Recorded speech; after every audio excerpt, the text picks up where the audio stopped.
శ్రీకాకుళం జిల్లాకే తలమానికంగా చెప్పుకునే HL triple ఐటీలో వరుస విద్యార్థులు బలవన్ మరణాలు విద్యార్థులను భయాందోళన గురిచేయడంతో పాటు తల్లిదండ్రులకు మాత్రం ఆందోళన కలిగించే పరిస్థితి. రాష్ట్ర నలుమూలల నుండి నిరుపేద కుటుంబాలకు చెందినటువంటి తెలివైన విద్యార్థులకు ఈ అరుదైనటువంటి గౌరవం దక్కుతుంది. అందులో భాగంగానే హెచ్ఎల్ ట్రిపుల్ ఐటీలో నిన్న 11 గంటల సమయంలో 1వ ఫ్లోర్లోనో రూమ్లో ఉరేసుకొని ఆత్మహత్యకు పాల్పడినటువంటి సృజనికి విద్యార్థులు అందరూ కూడాను మద్దతుగా నిలుస్తున్నారు. అందరితో కలివిడిగా ఉన్నటువంటి ఆయన బలవన్ మరణం మాత్రం వారిని అందరినీ బాధిస్తుంది. సుమారు 1500 మంది విద్యార్థులు ఉన్నటువంటి ఈ ట్రిపుల్ ఐటీ ప్రాంగణంలో సృజన బలవన్ మరణం ప్రతి ఒక్కరిని కూడా కంటతడిపేస్తుంది. ప్రస్తుతం విద్యార్థులు కూడా ఆయనకు బాసటగా నిలుస్తున్నారు. ఆ కుటుంబానికి జరిగిన అన్యాయంపై మాత్రం సమగ్ర దర్యాప్తు నిర్వహించాలని కోరుతున్నారు. చూస్తే ఏం జరిగిందమ్మా, అందరూ కూడాను ఈరోజు సృజన విషయంలో మాత్రం లేనిపోని పోకట్లు బయటకు వస్తున్నాయి.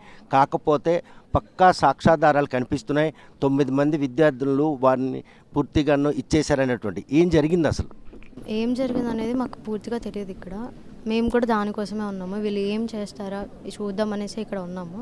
అతనైతే చాలా మంచోడు, ఎటువంటివి ఏం లేవు, అన్నీ అంత తప్పుగా చెప్తున్నారు అందరూ. అది కాదు, మాకు నిజం తెలియాలి. అది తెలిసే వరకు ఇక్కడ నుంచి కదలం మేము అంతే. చూస్తే కనుక 6 నెలల క్రితం కూడాను ఒక విద్యార్థి పైనుండి దూకి ఆత్మహత్య చేసుకున్నారు. సో ఈరోజు కూడా ఈ పరిణామాలన్నీ చూస్తుంటే కనుక ఈ ట్రిపుల్ ఐటీలో భద్రతా లోపమా, పర్యవేక్షణ నిర్లక్ష్యం అలా ఏమీ లేవు. అటువంటివి ఏమీ అన్నీ బాగానే ఉన్నాయి ఇక్కడ. అటువంటివి ఏమైతే ఏం లేవు. ఎటువంటి ఒత్తిడి కూడా ఏం లేదు ఇక్కడ. అంటే సృజన సీనియర్ స్టూడెంట్స్ 5 ఏళ్ళుగా ఈ ప్రాంగణంలో చదువుతూ ఉన్నాడు. ఆయనకి ఇటువంటి పరిస్థితి వచ్చిందంటే ఫ్రెషర్స్ వస్తుంటారు. ఒక ఆహ్లాదకరమైన వాతావరణం ఆకాంక్షించి వచ్చినటువంటి ఈ పరిణామాలు వాళ్ళు భయం నెలకొల్పే పరిస్థితి. వాళ్ళకి భయం వేస్తుంది, ఎందుకంటే ఇలా జరుగుతుంది కాబట్టి. కానీ ఇక్కడ మేనేజ్మెంట్ వాటి మీద అయితే అదేం లేదు. ఎటువంటి స్ట్రెస్ అవి ఏమి ఉండవు. స్టడీస్ పరంగా అయితే అసలు కాదు ఇది. సో అందుకోసమే ఇక్కడ స్టడీ పర్పస్ అయితే కాదు.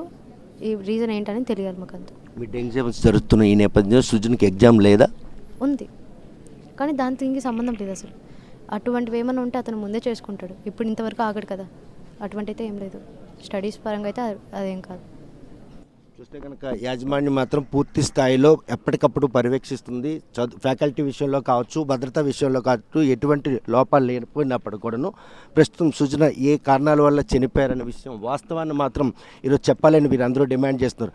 ఏం జరిగింది? ఇటువంటివి అంటే ఏడాదిలో 2 సార్లు 2 విద్యార్థులు సూసైడ్ చేసుకున్నారు. సో ఈ పరిణామాలన్నీ కూడా తోటి విద్యార్థులుగా ఎటువంటి పరిస్థితులు మీరు ఫేస్ చేస్తారు? సార్, ఫస్ట్ ముందు ఏదైతే జరిగిందో ఇప్పుడు ఏదైతే జరిగిందో 2 ఒకటి కాదు. మీరు అది తీసుకొచ్చి దీన్ని లింక్ చేసి 2 అలా చేయకండి. అది వేరు, ఇది వేరు. ఇక్కడ ఏం జరిగింది అన్నది అందరికీ తెలుసు. దానికి అగనెస్ట్గా మేము ఇక్కడ కూర్చున్నామని తెలుసు. మేము ఇక్కడ ఎందుకు కూర్చున్నామంటే ఆ అబ్బాయికి జరిగిన ఏదైతే జరిగిందో అది బయటికి తెలియాలి. మీరు అంటున్నట్టే, మీరే చెప్తున్నారు కదా 8-9 మంది కొట్టారని చెప్పేసి. ఇలా వైలెన్స్ అగనెస్ట్గా ఉండాలని చెప్పేసి మేము ఇక్కడ కూర్చున్నాం. ఇది బయటికి వెళ్తే ఇంకే కాలేజెస్లో కూడా వైలెన్స్ అనేది తప్పు సార్. ఆ వైలెన్స్ జరగకుండా ఇంకెక్కడ చూడకూడదు. అది మా కాలేజ్లో అయినా సరే, మిగతా కాలేజ్లో అయినా సరే. దానికోసం మేము ఇక్కడ కూర్చున్నాము. ఏదైతే వైలెన్స్ బయటకు వచ్చింది అది 9 మంది అనే దాంట్లో వాస్తవాలు ఉన్నాయి. అదే తెలియాలి సార్, మాకు కూడా అదే తెలియాలి. వాస్తవాల కోసమే మేము ఇక్కడ కూర్చున్నాము, మీరు ఇక్కడికి వచ్చారు. సో ఇటువంటివి ఘటనలు ఎక్కడైనా చోటు చేసుకున్నట్టు ఏమైనా మీ దృష్టికి వచ్చాయా ఈరోజు సృజనకి జరిగిన విషయం? లేదు సార్, లేదు సార్.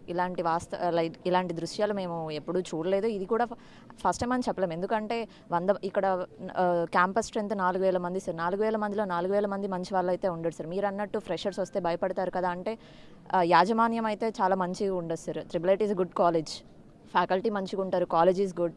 బట్ వచ్చే స్టూడెంట్స్ సార్, ఇక్కడికి వచ్చిన వాళ్ళు బీటెక్ విద్యార్థులు సార్, ఎవరు మైనర్స్ కాదు, మేజర్స్. వాళ్ళు చేసే యాక్షన్స్కి వాళ్ళే రెస్పాన్సిబుల్. సో అలాంటి వాళ్ళని చూసే శిక్షించాలి సార్. అంటే సృజనకి జరిగింది మాత్రం ఒక అవమానంతో కూడుకున్నటువంటి ఈరోజు బలవన్మరంగా మనం ప్రాధాన్యత తీసుకొచ్చి అందరితో ఇంతమందిని ఓన్ చేసుకున్నటువంటి సృజన ఆత్మహత్య చేసుకుంటుంటే నమ్మశక్యంగా ఉండే పరిస్థితి లేదు. అవును సార్, మేము నమ్మడానికి కష్టంగానే ఉంది, కానీ అదే నిజం సార్. అది అవమానమా ఇదా అని చెప్పేసి మేము అనం సార్. ఎందుకంటే ఆ అబ్బాయి చాలా మంచివాడు. ఆ అబ్బాయి చావు ఒక అవమానంతో అని చెప్పేసి మేమైతే డిక్లేర్ చేయాలని అనుకోవట్లేదు. మీరు కూడా చేయకండి. అది ఎందుకు అని చెప్పేసి వాస్తవాలు బయటకు వస్తాయి. అవి మాత్రం మీరు ఎక్కువ ఫోకస్ చేయండి. చూస్తే కనుక సృజన ఈరోజు ఆత్మహత్య చేసుకున్నంత పిరికివాడైతే కాదు, ఇంతమంది మనసులను చదువుకున్నటువంటి ఆ తెలివైన విద్యార్థి ఈరోజు బల్వన్ మరణానికి పాల్పడ్డారు అన్న మాట వినడానికి కూడాను వారికి వినసొంపుగా లేనటువంటి పరిస్థితి నెలకొంది. ఇటువంటి ఘటనలు పునరావృతం కాకుండా ఉండేందుకు మాత్రం యాజమాన్యాలు ఫ్యాకల్టీ విషయంలో కావచ్చు, భద్రతా విషయంలో కావచ్చు, అన్ని మెలకువలు తీసుకుంటున్నప్పుడు కూడాను ఎవరైతే వచ్చిన విద్యార్థులు తమ వ్యక్తిగతమైనటువంటి ఇమేజ్ కోసం చేస్తున్న ప్రయత్నంలో భాగమే ఎవరైతే 9 మంది విద్యార్థులు సృజన్ రూముకు తీసుకెళ్లి నిర్బంధించారో ఆ నిర్బంధించిన దానికి అవమాన భారం పడలేక ఆయన ఆత్మహత్య చేసుకున్నారన్న ఆరోపణలో ఎటువంటి వాస్తవం లేదు. వాస్తవాలు ఏంటి అనేది మాత్రం క్షుణ్ణంగా దర్యాప్తు నిర్వహించి ఆ కుటుంబానికి న్యాయం జరగాలి. ఈ క్యాంపస్లో ఇటువంటి ఘటనలు పునరావృతం కాకుండా ఉండేందుకు అవసరమైన అన్ని చర్యలు చేపట్టాలని విద్యార్థులందరూ కూడా ముక్త కంఠంతో కోరుతున్నారు. మరి ఈ విషయంలో పోలీసులు ఈ ఘటనపై ఎటువంటి దర్యాప్తు నిర్వహిస్తారో, ఎవరైతే సృజన్ నిర్బంధించిన 9 మంది విద్యార్థులు ఎవరు, వారికి ఈ సృజన్కి ఉన్నటువంటి వ్యక్తిగత కక్షలు ఏంటి అనే విషయం బాహ్య ప్రపంచం తెలియాల్సి ఉంది. ఈ దర్యాప్తు మాత్రం లోతుగా నిర్వహించి ఈ క్యాంపస్లో ఉన్నటువంటి ఈ అనిశ్చితకు మాత్రం తెరదించే ఆవశ్యకత పోలీసులపైనే పూర్తిగా భారం పెట్టే పరిణామాలు కనిపిస్తున్నాయి. ట్రిపుల్ ఐటీలో మాత్రం ఇటువంటి ఉదంతం ఈరోజు విద్యార్థులందరూ కూడా ఒక భయాందోళన పరిణామాలు చోటు. తల్లిదండ్రులు మాత్రం హెచ్ఎర్ల ట్రిపుల్ ఐటీలో తమ విద్యార్థులు నిర్భయంగా చదువును అభ్యసించుకుంటున్నారన్నట్టు ఆ నిర్భయాన్ని మాత్రం ఈరోజు ఒక భయాందోళన వాతావరణం నెలకొందంలో ఎటువంటి అత్యుతులు ఈ విషయంపై సమగ్ర నివేదిక ఆధారంగానే దోషులు మాత్రం శిక్షించే అవకాశం మాత్రం దండిగా కనిపిస్తున్నాయి. వీడియో జర్నలిస్ట్ రామకృష్ణతో సత్యం, RTV శ్రీకాకుళం. చరిత్ర సృష్టించినోడు ఇప్పుడు ఆ చరిత్రని తిరగరాయబోతున్నాడు. అబద్ధాల గోడల్ని బద్దలు కొట్టి నిజాలను రాగా మీ ముందుంచబోతున్నాడు.